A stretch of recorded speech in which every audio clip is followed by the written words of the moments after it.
പാണ്ടികശാല രാജ്യത്തിന്റെ 80ാമത് സ്വാതന്ത്ര്യദിനം പാണ്ടികശാല കോൺഗ്രസ് കമ്മിറ്റിയുടെ നേതൃത്വത്തിൽ വിപുലമായ പരിപാടികളോടെ ആഘോഷിച്ചു. ആഘോഷങ്ങളുടെ ഭാഗമായി നടന്ന ചടങ്ങിൽ സീനിയർ കോൺഗ്രസ് നേതാവ് ഇറ്റലി മൂസ ഹാജി ദേശീയ പതാക ഉയർത്തി.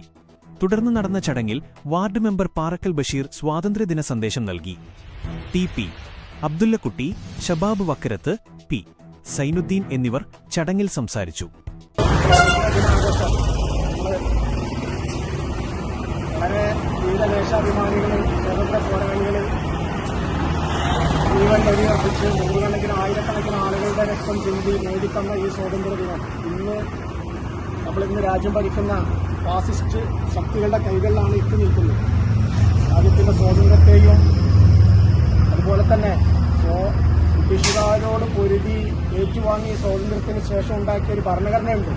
ഈ രാജ്യത്തെ ഒന്നായി നിലനിർത്തി രാജ്യത്തെ ജനങ്ങളെ ഒന്നിപ്പിച്ചുകൊണ്ടുള്ള ഒരു ഭരണഘടന. ആ ഭരണഘടന പോലും കാറ്റിൽ പറത്തിക്കൊണ്ട് തങ്ങളുടെ ഫാസിസം നടപ്പിലാക്കുന്നതിനായിട്ട് അധികാരത്തിലിരിക്കുന്ന ഒരു സർക്കാരിന്റെ സമയത്താണ് നമ്മൾ 80ാം സ്വാതന്ത്ര്യ ദിനം പുലരി നമ്മളിങ്ങനെ ഒരു ദേശീയ പതാക ഉയർത്തുന്നത്. തീർച്ചയായിട്ടും എന്തായിരുന്നു ഗാന്ധിജി സ്വപ്നം കണ്ടിരുന്നത്? ആ ഇന്ത്യയെ തിരിച്ചു കൊണ്ടുവരിക എന്നുള്ളതാണ് നമ്മളുടെയും ഭാവി തലമുറയുടെയും സുരക്ഷയ്ക്കാവശ്യം. അതിനായി നമ്മൾ ഓരോരുത്തരും പ്രതിജ്ഞ എടുക്കണമെന്നാണ് ഈ സ്വാതന്ത്ര്യ സമരത്തിൽ നിങ്ങളോട് തയ്യാറുള്ളത്. ഞാൻ എന്റെ വാക്കുകൾ